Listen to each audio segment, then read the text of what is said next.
Welcome to GemFest TV.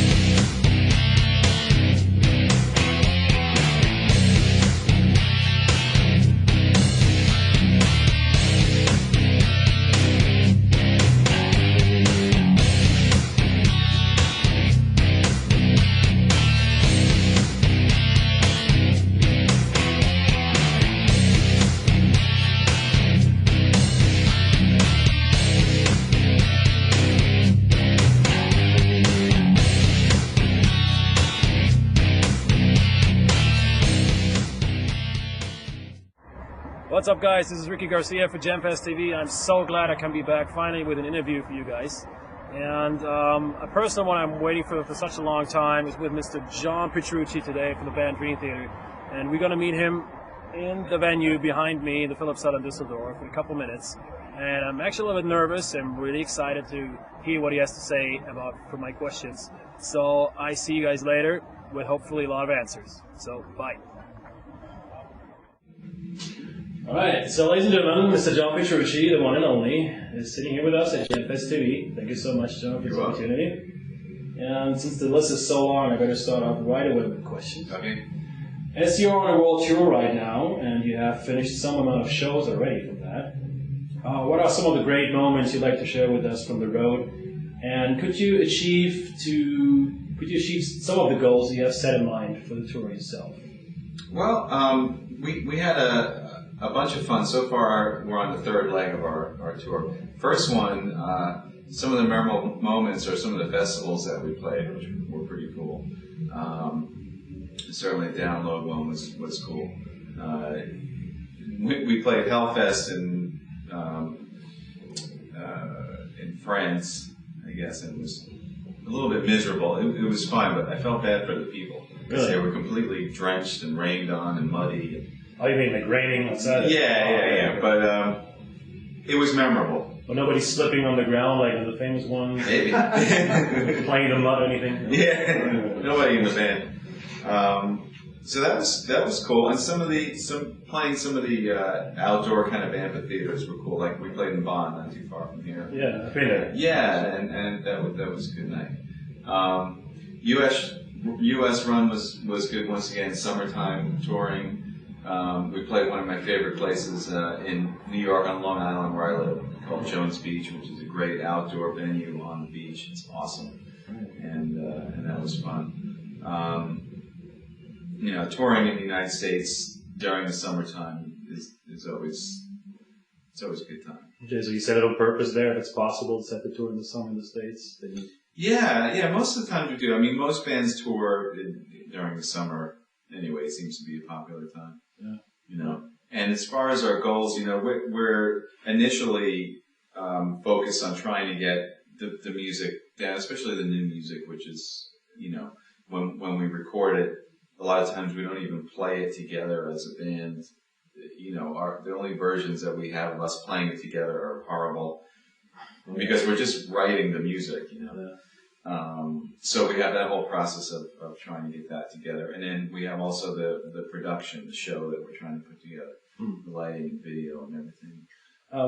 It would be interesting to know, how do you approach bringing over an album to a tour? I mean, obviously, simple things would be like, okay, there are some rhythm guitars and solos guitars at the same time, so that would be the obvious question. Right. How you bring it over to the tour. So in general, if you can, over the years, since you have done so many world tours for many albums, how do you go from there? Well, you definitely have to choose what's the main part. Whenever you have that situation where there are multiple guitar parts going on,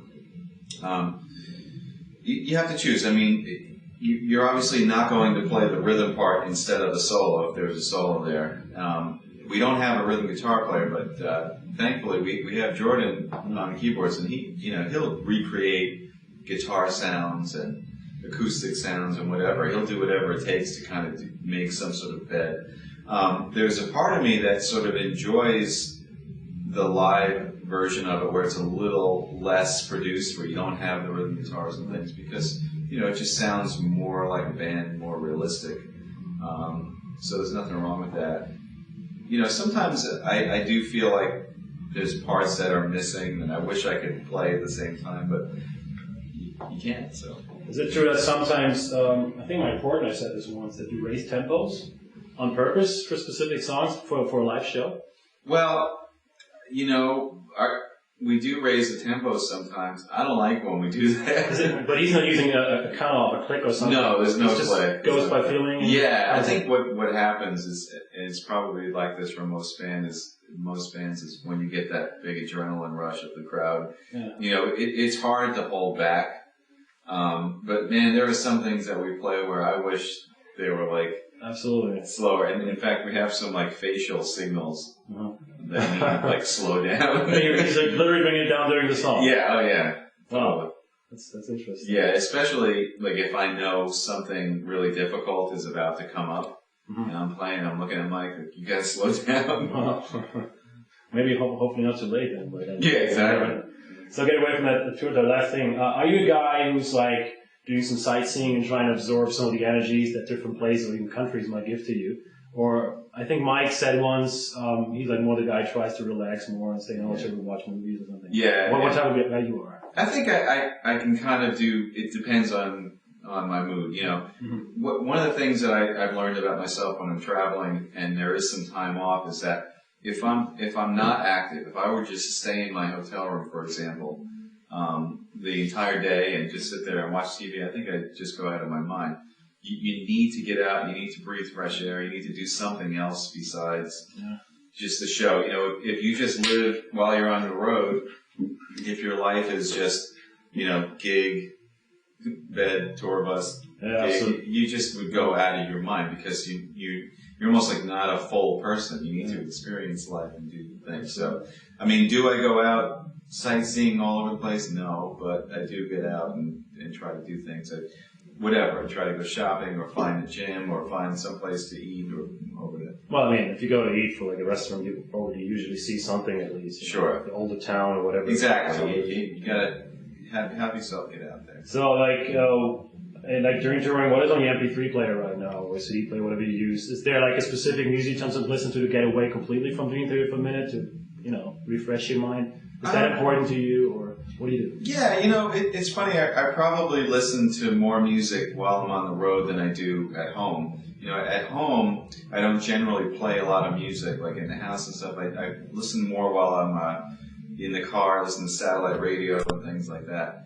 On the road, you have different things. You're traveling a lot. You're on planes, and that iPod comes in handy. So I tend to listen to things that I was, turned on to or drawn to or heard about. Talking about Steve Vai, Tommy Emmanuel on his label there is just fantastic. I kept hearing his name, and I finally checked out his stuff, so I got that right away, put that on there. It's funny to say, I met Tommy Emmanuel in the airport a couple of weeks ago. Wow. He was just waiting the same line I made to get his ticket. I turned around, is that really him? I couldn't believe it. That's because great. I love him. He's incredible. Absolutely. And every so often I'll be somewhere and I'll see a video of a band and they might catch my attention and I'll go look and try to find that. Very nice. Yeah. So, are you planning on a new solo album anytime soon? And have you ever thought about maybe going a different way from the classic guitar record, like maybe Jordan Rudess did now with his last release, by actually covering some of the most intimidating songs to him? Or maybe like Steve Morse did with the Major Impact CDs, where he was, not covering, but he wrote songs that were kind of dedicating to a specific style or band or singer or something. Right. What about you? Well, those are both very interesting albums and great albums. I love Jordan's new one. I love the Steve Morse one. Both those guys are examples of people that have a large, discography of solo material. I only did one, so thank you. I don't think I'm ready to depart from, a standard guitar songwriting. Like I feel like I still have more of that in me. I don't feel like that right now I need to do something that's super different, super creative. You know, I just kind of have more instrumental music in me that I like to get out. Am I planning on it to the extent of I have studio time booked and songs written? No. But I would like to do it, and I've been getting asked that question a lot lately. People have been. But probably a box full of ideas already, right, for new songs. Probably recording on tour, like snippets. And you know, I don't have any ideas. I got to be honest with you. I have zero ideas. It can't be. You know, I love playing guitar, as most guitar players do. Obviously. And as I'm playing guitar, millions of riffs come out, but they just disappear into thin air, and I don't record them. Because I think you mentioned once you have a DAT player sometimes with you where you record your ideas on. You know, I have, actually I just got something recently that's a digital recorder, and I haven't learned how to use it yet, so I better read the manual. Alright, that's interesting. Yeah. So, is there any musical style that you're fascinated of, but you honestly have no idea how to pull it off? I think I heard once that you're interested in flamenco playing. Yeah, there are definitely styles, you know, acoustic styles that are incredible. They're intimidating, they're beautiful, they blow me away. Flamenco, I mean classical in general, even just fingerstyle. We're talking about Tommy Emmanuel and some of the things, the chiming things he does. I mean, I wouldn't even know where to begin with that. Absolutely, I can't play an A. You know, it's only that we know. So that whole world of acoustic guitar. You know, that's extreme. I mean, I've seen videos of guys doing like, you know, renditions of pop songs and Queen and stuff with all these different voices going on, and it just blows me away. Absolutely interesting. Yeah. But anyways, I think with flamenco, having long fingernails, if you try to play electric guitar with this, it usually doesn't work because all the fingernails break. Yeah. It's stuck in the string. Sure.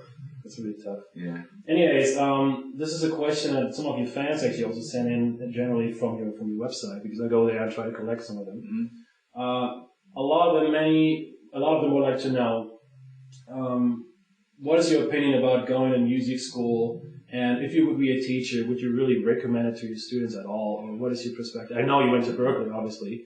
Yeah. But I mean, after all those years of being on the road and having written music, what is your opinion by now? Well, you know, my opinion is definitely, it's definitely biased, and it's based on what I did and the people that I followed. You know,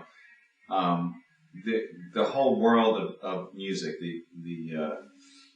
the study of music and everything, it's so vast, and there's so much to learn. You know, and I think if you're the type of musician that wants to learn, expand the knowledge of their craft and everything, then it's a great thing, because you just get turned on to so many different ideas and musical concepts and theoretical concepts, and it totally opens up your whole you know, library of knowledge to be able to communicate with other musicians, to be able to adapt to different situations.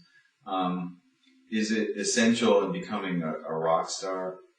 Obviously not. I mean, we could name like 10 guitar players that, you know, don't know what they're playing. And they just have a musical feel and concept and understanding of rock and roll. And it doesn't obviously take an education. Maybe it has to do with like insecurity of people, and they feel like kind of more secure after like taking lessons for a while. So you really believe in their strength. You know? I think so. The funny thing about guitar, especially rock guitar, it's not one of the instruments where when you're like a kid, for example, you necessarily go and you take lessons right away, like piano. If you're playing piano, you usually take piano lessons and learn how to play piano, or a band instrument. You know, you don't just pick up the saxophone and start playing. You usually take lessons and learn saxophone and band. Guitar, I've always found, is very different from that. Most guitar players just picked it up, you know, and they were like 10 years old, 11, 12, and they start playing. Maybe eventually they took a couple of lessons, especially if they're playing in rock and roll style. And then later on, as they get better, then they want to learn more and more. But it's a very like what's the word? Instinctive? Maybe. Instinctual? You asked me on German. Okay. Instrument, you know, it just, there's something about the connection that players have to guitar that's very organic, and initially it doesn't really require so much teaching. It's more about it's such an expressive instrument. Yeah, interesting answer. Thank you. So let's pretend you have a time machine just for one day, and you can set up breakfast, lunch, and dinner with some of your musical or even non-musical masters, alive or already passed. Also think in times between, maybe driving from one restaurant to the other and have a chat in between. Something like that. Come up with whatever you want, and it can be music guys or not, whatever.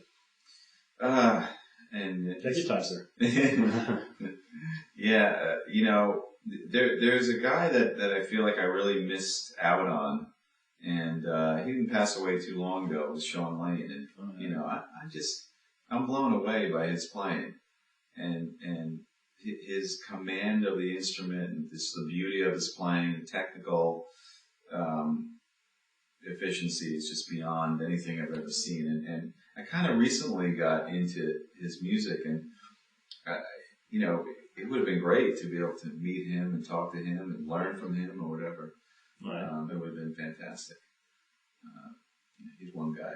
Okay, so we have breakfast set. We have breakfast. Let's go to what is next, lunch. So we're talking about people who are not alive anymore, or no? You can still be alive. Maybe they're living around another place in the world. So you need a time machine to go there now. I gotcha. Right. Go now. I would love to go to Peter Gabriel's studio. Okay. And learn from him and sit down with him, and because some of his records are the most incredibly produced and written, albums. I mean, So is like one of my favorite albums of all time. And I would love to just, be a fly on the wall with that guy. I was ready to say the same thing. Steve Vai said he wants to be a fly on the wall during the crucifixion of Jesus. Oh, wow. That was cool. Oh, my God. Somebody used to say fly on the wall. Yeah, everybody say the same thing. Yeah. So, wow, I think Steve kind of topped it there. I don't know if I can do any better than that. So what for lunch? For dinner, I'm sorry. Maybe non-music guy, maybe whatever. Actor, whatever. Yeah, well, you just sparked a whole different thing by hearing Steve say that. One of the things that I often wonder about is the people that start the country governments. Like, I'm talking as an American, like the founding fathers. What were those guys thinking? How did they do what they did and draw up the Declaration of Independence and all those different things? How did they make those kinds of decisions? I wouldn't even know where to begin. They just seem like such intelligent people to be able to have like a vision that we're still following. It's very mind-boggling to me. Yeah, why didn't we convince Bill Gates to become a rock guitarist in the first place? Don't start Microsoft, become a guitarist. Yeah, right. But anyways, that's very interesting. If you have nothing else to add to that, then we just continue. All right. So, I mean, it's pretty obvious, and of course totally deserved, that you have quite a fulfilling musical career. And can somebody like you actually explain in words how it must feel to live the life that for many will always remain a dream?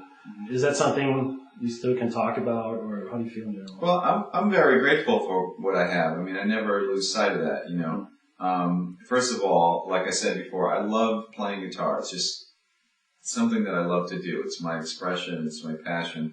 So the fact that I'm able to do that and then tie it into a career, to be a creative person and have it turn into, something that sustains my living and my family and everything, it's definitely the best of both worlds. There's also a humbling aspect, like when you think about writing music, if you're in a band or you're any sort of artist, and when you write music, it's a very personal time. You're sitting there and you're expressing what's going on inside you, and it's really personal. I mean, most of the time you're by yourself or you're with another guy or whatever, and then it goes from being very personal to very public. And that process, that whole creative process of thinking of an idea, seeing it through, making it become a reality, and then seeing people's reaction to it, and then having an interchange and a response is incredible. It's probably like the biggest payoff or payback is being able to see through that whole process from beginning to end. And being a creative person, it's really important, I think, to my life and who I am. Yeah. Well, I think that's probably an interview just for itself by that topic, right? You can name all of the situations and moments. Absolutely. Something I'll get away from music. Besides working in the gym, which I know you do, I could ask what's your gym routine or working out, but I'm more interested in something else first. What are some your absolute favorite hobbies? And I also want to go back to something that Steve Morse did. He took off, I think, for like 2 years to become a professional pilot. Right. Unfortunately, due to the fact that he was kind of tired by the music business and couldn't do it anymore, just needed a break. Right. I think, though, he said he wasn't even sure if he wanted to come back at all, which thankfully he did. Yeah. So you don't have to go that drastically on it, go in that direction. Well, the funny thing, the only person that I ever talked to that said this the right way that made me feel comfortable was when we did G3, and it was with Joe and Eric Johnson. And I was talking to Eric, and we talked about some other topic beside music, and he kind of said, it's like, yeah, I'm like a one-trick pony, I play guitar. And I kind of related to that because you guys like Morse and Steve Vai, and there's so many other things that they do. Steve fly planes and do this and that, and then the other Steve is raising bees and making record companies, and I sometimes feel like, well, do I have a hobby? What do I do? Do I build boats or something? No, I don't. Like you said, I like to exercise and go to the gym, and I guess that did become a hobby. I'm definitely into that. I like that. I follow that bodybuilding world and everything. Obviously, I'll never be Mr. Olympia. Well, that's not my goal. But it's a fun thing, And then the other thing is, of course, I'm married and I have 3 kids. So when I'm at home, there's lots of family things that we do, that whether they're vacation oriented, like going skiing or traveling or whatever. But I have to say, I kind of relate to Eric Johnson. I'm a little bit of a one-trick pony. There isn't another specific intensive hobby that I have. Oh, so you like guitar playing a lot. I guess I do. I think to bore the listeners, the viewers. So 2 more that we can answer those quick. Did you ever got this birthday DVD from your forum? A couple of guys put like really intimidating DVD together with messages to you. Did you ever get it? Right, I got it recently. Okay. Want to send any greetings to them right now? Yeah, well, you know what? I got it, and I have yet to watch it. And after this tour, when I go home, I'm going to watch it finally. Okay. It came to me at a time while we were on tour. I don't think I was home, and then had some other things going on. So never had a chance to watch it. But first of all, I'm flattered by everybody doing that. It's really, really cool of everyone. Thank you for doing that, and I'm looking forward to watching it. I think it was very, very nice of my fans to do for me. So I don't want anybody to think I'm ungrateful and non-responsive, but I will watch it and I appreciate it. So last question, what is on your agenda that you absolutely want to do very soon? Okay, you said no solo city, because that's the first question everyone wants to know. Sure. I gotta say, if we're talking about career things, yeah, solo CD would definitely be up there. That would be my number one thing. Oh, okay. Yeah, because instructional DVD. Sorry to interrupt you. The instructional DVD. That's another funny thing, and I'll tell you why. I get asked about that a lot. Obviously, the last one I did was a long time ago. There was a point where I felt I was ready to do another one. I was geared up and ready to do it, and for some reason I put it off, and I'm not really sure why. It's something I think I would like to do. The first one, there was so much in that, and it covered like a lot of different things. So one of my biggest things is, well, what would I do that would be different and still informative and still cool? So that's something, I guess, that needs to be worked out. Probably, I don't know. I wish I could just do my request myself. some of your solo songs, if you would like explain in some, Sure. maybe play it in front of the camera. Right. Yeah. You know what? That would be nice. That's a great idea. I've thought of that. There was a part of me that thought, I wonder if people would be like, if that wouldn't be good enough. If absolutely. I would really see that. Yeah. And the second thing is just you playing, but I don't see your head, so I can walk behind the television and. Okay. No, I'm just kidding. The fantasy series. Total interactive series. That's it. So, ladies and gentlemen, that was Mr. John Petrucci here for JamFest TV. Thank you very much for the great amount of time you gave us. Some beautiful answers. Your last word to the world. Just let it out. Well, first of all, thank you, Ricky. This was fun. I appreciate it.